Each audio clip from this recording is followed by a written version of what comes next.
Ba't malungkot ang beshi ko? Kasi malungkot ang lola mo! Welcome to All Is Life.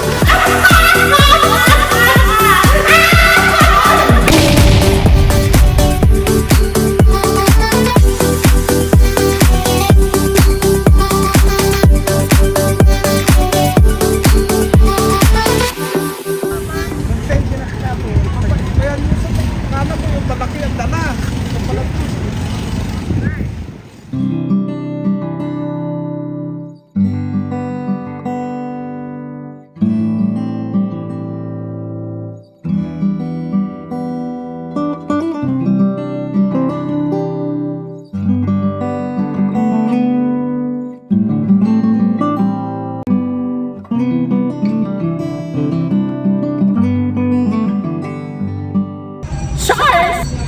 Hello, Lunatics. This is your ultimate real life Santa Claus, Santa Oli.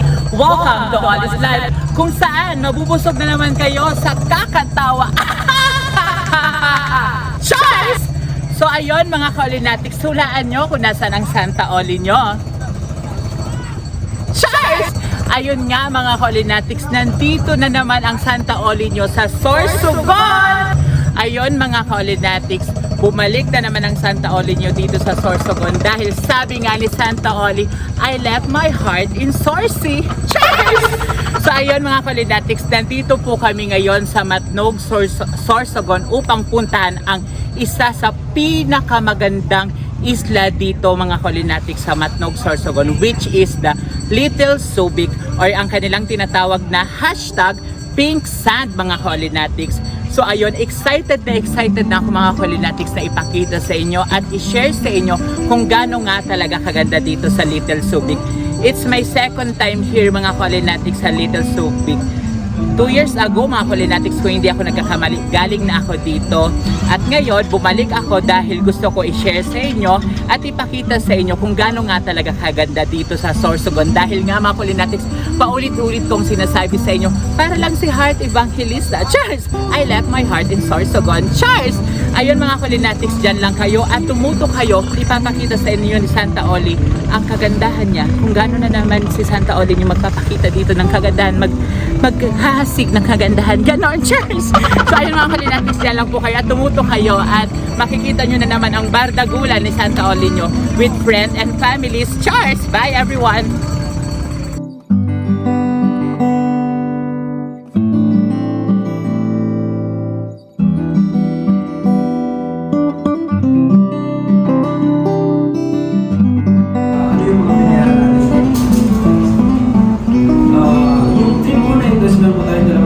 Labor and overnight. Overnight. So, 6 overnight po kayo. So ayun mga ka-Lunatics, kakatapos lang namin dumaan kami mga ka-Lunatics sa tourism at nag-orientation kami. Sinabi nila kung ano mga rules and regulation, kaya nalaman na namin mga ka-Lunatics at nagbayad na rin kami ng bangka mga ka-Lunatics. 2 bangka ang kinuha namin mga ka-Lunatics. Ang bangka pala mga ka-Lunatics ay 3,500. Tsaka kada isa mga ka-Lunatics, kasi 15 kami, nagbayad pa kami ng 150 per head sa amin dahil sa tourism daw yun mga ka-Lunatics. So ayun mga ka-Lunatics, okay ng lahat at ang aking mga sisters, si Ateng, at ang aking mga brothers, mga ka-Lunatics ay namili na dito sa palengke, dito sa Matnog Port. Ito ang kanilang palengke mga ka-Lunatics. Papakita ko sa inyo, ayan. Ito yung kanilang palengke mga ka-Lunatics. So hindi na ako sumama mga ka-Lunatics kasi sabi ko sa kanila, mag-i-spill na ako. Cheers! So ayun, 2 bangka, again mga ka-Lunatics, 2 bangka ang kinuha namin dahil per bangka mga ka-Lunatics ay dapat 10 heads lang ang nakasakay. Yung isang bangka mga ka-Lunatics nandun at kami, dito naman kami. Hinihintay na nga ako ni Kuya Bangkero mga ka-Lunatics. Kanina pa tawag ng tawag. Sabi ko, Kuya wait lang at mag-spill ako. At syempre mga ka-Lunatics, shout out pala sa aking mama at papa. At syempre kay Michelle Supsup na bagwang. Cheers! Naiwan sila. Cheers! Naiwan sila mga ka-Lunatics dahil sila nagbantay ng mga bata. Mama, papa, huwag kayong mag-alala. May pasalubong kayo sa amin ng kasag. Cheers! Ayun mga Kulinatics, tara na at excited na ako lumangoy doon sa isla mga Kulinatics doon at magtampi sa usad dalang Pacific. Kumandang ka doon. Cheers! Let's go na! So ayun mga Kulinatics, naglalakad kami ni Inor kasi medyo malayo-layo yung bangka ang isa mga Kulinatics. Ayun no, ayun na, nauna na si Maring Georgia, ang aking kumare. Nasa loob na ng bangka, nakasakay na kasi porket yung bangkero mga Kulinatics, gwapo, papansin, Charles! So ayan, kunting tis na lang mga Kulinatics, malapit na natin marating ang aming bangka. So ayun mga Kulinatics, ayun na ang aking kumare, nakasakay na sa bangka. Ayun no, nagpapapansin na. Charles!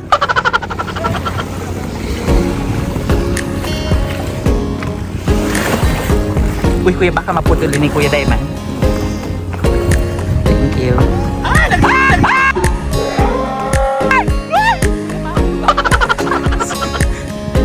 Ay ano? Ibaba lang ang tukawang?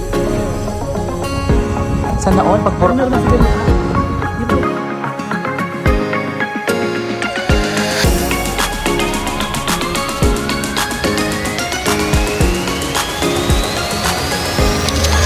Hello mga Kulinatics, ngayon nandito na kami sa bangka. Papunta na kami sa una namin destinasyon. Hello mga Kulinatics, ngayon paalis na ang aming bangka para pumunta sa una naming destinasyon. Sa Peace. Bari ka 3. Take 3. Tama na. Fish Actuary.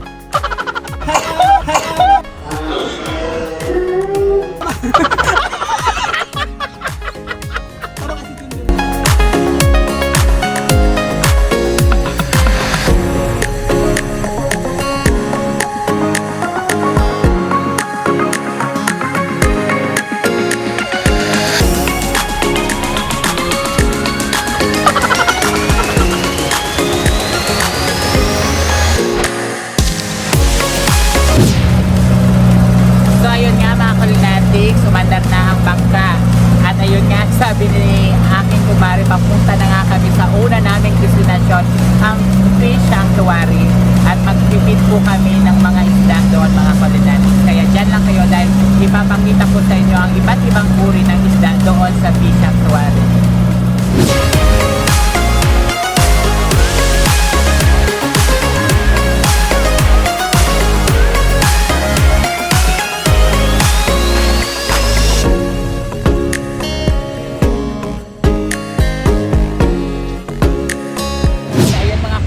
Nandito na po kami sa aming first destination dito sa Fish Sanctuary.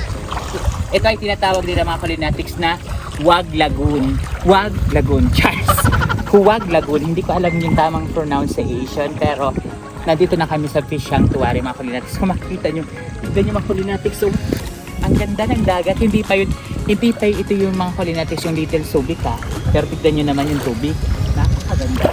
So, tara mga Kulinatics at puntahan natin yung mga isda dito kasi ang dami-dami ditong isda mga Kulinatics. At mag-feed tayo. Try natin mag-feed. Magkano nga kaya yung pag-feed ng isda? 200. 200 pesos? Yung pag-feed ng isda mga Kulinatics ay nagkakalaga ng 200 pesos. Pero sabi nila kanina sa amin, yung orientation, bawal pumunta dyan yung mga nakasanla kasi bawal yun sa isda at baka mamatay silang lahat. Cheers! Let's go! Try natin mag-feed sa malalaking isda. Ito daw yung kanilang pagkain. Ang tawag daw dito ay dilis. Dilis? Bago natin ito mga Kulinatics i-feed sa isda, ako na muna ang magtatry. Ayan, dilis daw tawag dito.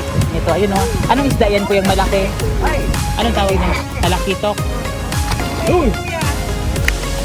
Lupin. Ang bilis nila ha. Ayan, try natin ito mga Kulinatics. Marami-rami.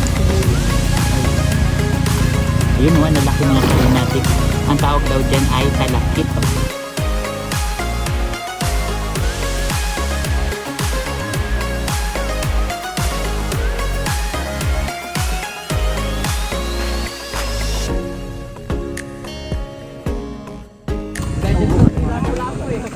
So, Punta tayo mga Kulinatics sa taas.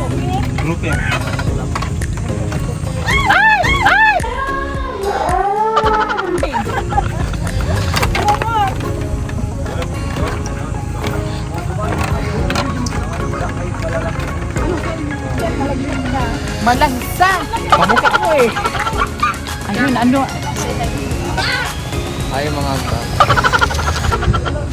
Ayun, ang dami mga Kulinatics na isda. Oh, ayun oh. Dito ako, di ba? Malaki ba kayo ulo? Ano yan? Lapu-lapu yan?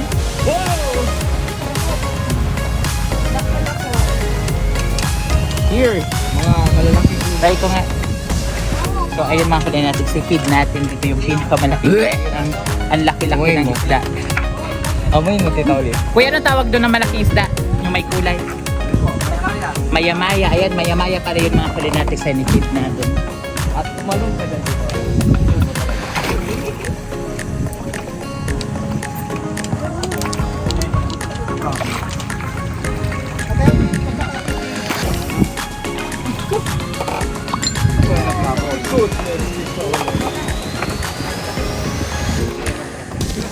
Hoy!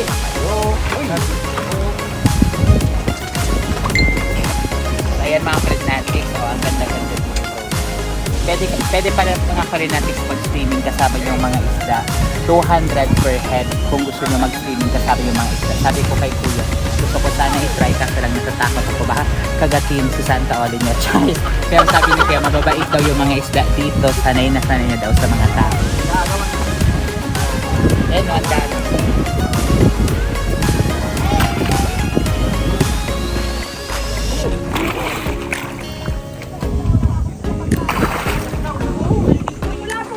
Kinadakila oh, na ito? Asan ko yung mas malaki? Kain.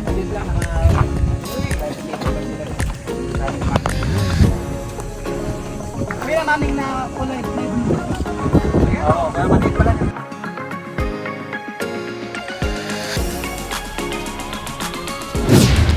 Ano ba yung salapan na ako? Ang lahat ko sila.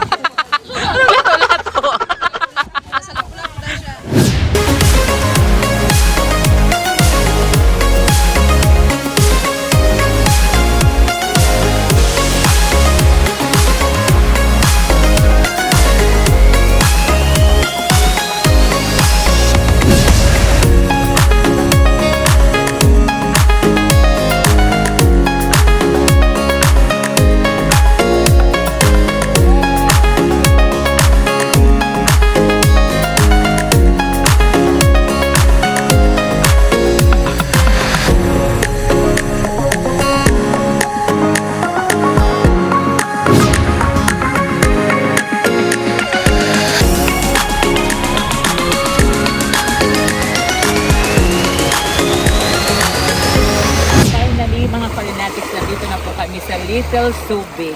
Ayan mga Kulinatics, ipapakita ko sa inyo kung gaano kaganda dito sa Little Bisaya Kagid. Dito po sa Little Subic. Ang pinili namin mga Kulinatics na resort ay sa Arcadia Resort. Ito mga Kulinatics, kung nakikita nyo, ito ha, sample pa lang to mga Kulinatics. Kung makikita nyo, ayan no, ito ang tinaslawag nilang pink sand mga Kulinatics. Ang tubig, napakalinaw, pak na pak ganon.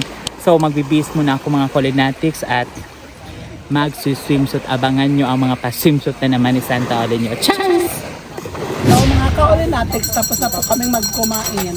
Ngayon, pupunta tayo at mag-swimming na. Charles! Hello, Kulinatics! Welcome sa aming room.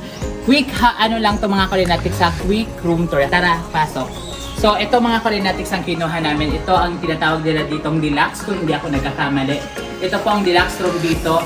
Ito po ay good for 12 persons na mga Kulinatics at saka meron silang isa, dalawa, tatlo, apat, lima, anim, 7, 8, 9, 10 mga Kulinatics na kama dito at yung iba naka-foam na lang. So 8,500 to mga Kulinatics, kaya kung naghahanap kayo dito sa Subic, sa Little Subic dito sa Matnog, Sorsogon ng resort, ito po ang kanilang FB page, ang Arcadia Resort dito sa Little Subic, Matnog, Sorsogon. So ano lang dito mga Kulinatics ha, madalian lang tong room tour, hindi ko rin papakita yung CR Wala sila dito mga Kalinatics na TV. Meron sila aircon, display type na rin. So, papunta na kami mga Kalinatics doon sa Cueva. Tara na mga Kalinatics at ready ng Santa Oleño. Change outfit agad ang Santa Oleño. Cheers! So ayun mga Kalinatics, walkathon na kami. Papunta na kami sa aming bangka dahil nga papunta na kami sa Cueva. Itutur ko kayo doon mga Kalinatics. Ang ganda ko naman.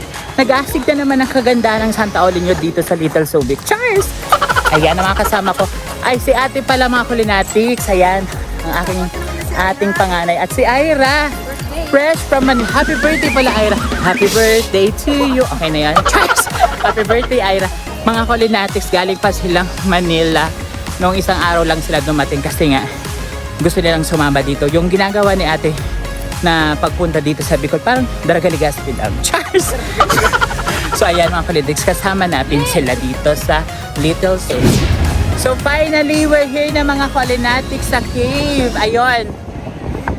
Ayun mga Kalinatics, so kung nakikita nyo, dyan kami papasok. Sabi ni Kuya, marami daw na dikya. Takot pa naman ako mga Kalinatics sa dikya. Anyways, kung may dikya talaga, baka hindi ako makapasok mga Kalinatics. Baka hindi ko kayo matour sa loob. So ayan mga Kalinatics. Ayan, ang ganda-ganda. Hindi ko alam kung left or right ba kami, kung saan kami dyan papasok mga Kalinatics. Ayan. Bro, say hi to the vlog. Ay, tatalon ako guys. So ayun mga Kalinatics, sa pilitan itong life jacket na itong mga Kalinatics ha. Kahit hindi ka siya, pinagkasya. So ayun mga Kalinatics, mukhang hanggang dito ko na lang kayo matutur. Hindi ko na kayo mapapasok sa loob kasi baka mabasa yung phone. Kahit nga sinasabi nilang waterproof yung iPhone 14 Pro Max, mahirap na at baka masira mga Kalinatics. Safety first tayo sa mga gadgets. Charles! Yung kamay mo no, natatakpan ng camera. So ayun mga Kalinatics, panuorin nyo na lang ang pagtalo ni Santa Oleño. Yun na lang. Charles! Ikikwento ko na lang sa inyo mamaya kung anong ganap sa loob ng kuwebang yan.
Ay, tay! Parang mga tuwing. Hindi mo lang nabot. Hindi nga lang. So ayun mga Kalinatics, epic failed yung pagpasok namin sa kuweba dahil malakas na yung alon sa loob ng kuweba. At mga Kalinatics, kung nakikita nyo naman yung nangyari sa akin kanina, naghiwalay yung life jacket sa akin. Ayaw ako sa gipi ng life jacket. Ganon yun. Cheers! So ayun mga Kalinatics, bumalik na kami dito sa resort upang dito na lang kami mag-enjoy. Kaabangan yung mga Culinatics mamaya dahil ipapakita ko sa inyo kung ano naman ang mga kaganapan na gagawin namin, mga bardagulan na gagawin namin mga Culinatics ha. Kaya dyan lang kayo kasi medyo nahingi lang Santa Olinio sa mga pangyayari kanina. Epic failed yung kuweba. Cheers! I love you all Olinatics, all lang. So hello Olinatics, I'm back. Kung nakikita nyo ang Santa Olinio, apaka-sexy. Charles, dahil mga Olinatics, nag-pictorial lang ako. Kung gusto nyo makita mga picture ko, eto yon mga Olinatics.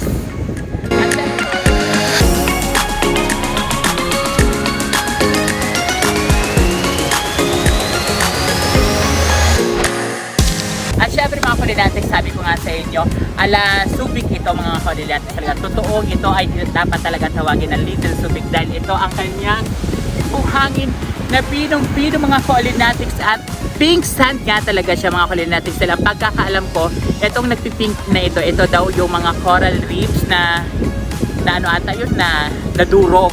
So, napunta sila dito sa Dalampasigan. Yun ang pagkakaalam ko mga Culinatics based sa aking pag-research. Yes!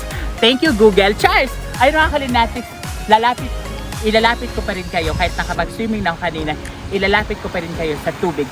Tignan natin mga Culinatics kung gaano kalinaw ang tubig dito sa Little Subic Matnog. Sorry sa ganun. Tara lang.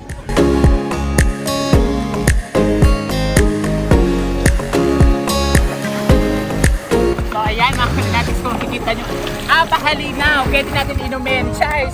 So, tignan nyo mga Culinatics kung paano mag-swimming at Santa Olinio.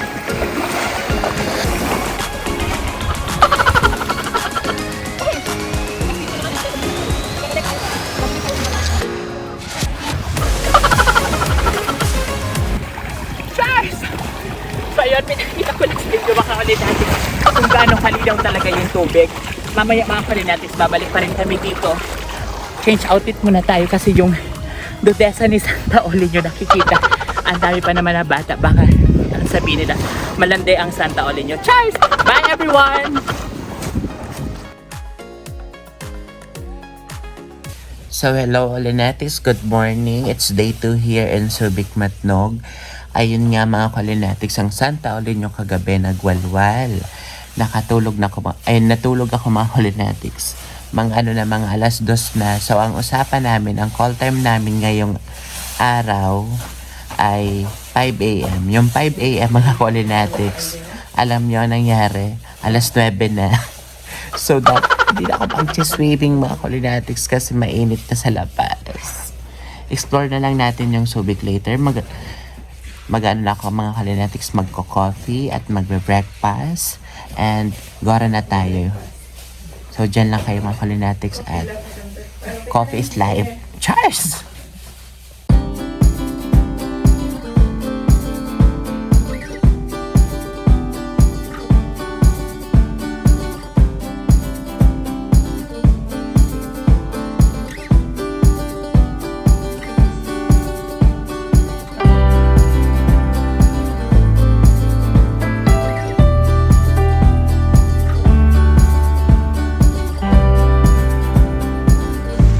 Ayun nga mga Culinatics, again, it's day 2 here in Subic Matnog, Sorsogon.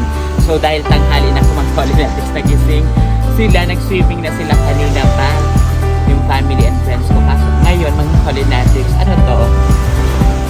mag-swimming ang Santa Olinio. Kasi sayang naman mga Culinatics yung moment na to, minsan lang sa buhay. I-enjoy na natin, i-cherish natin ang ganito mga moment na dumarating sa ating buhay. Kaya mga Culinatics, mag-swimming muna sa Santa Olinio, ha? Diyan na kayo.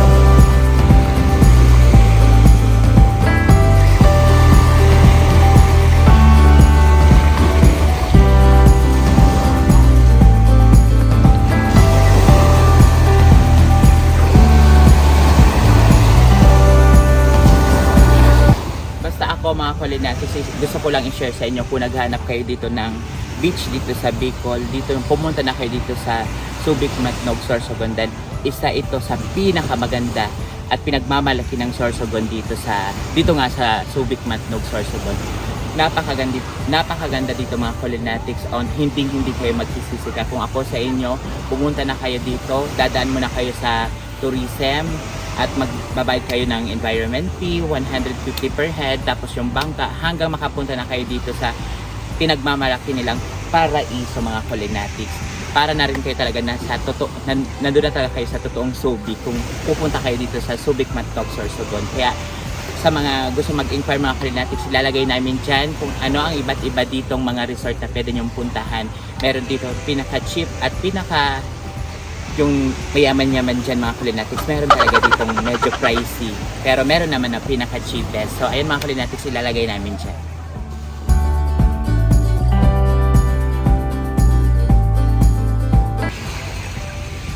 So ayun mga Kulinatics, uwi ng Santa Olinio. Uwi na kami mga Kulinatics dahil anong oras na?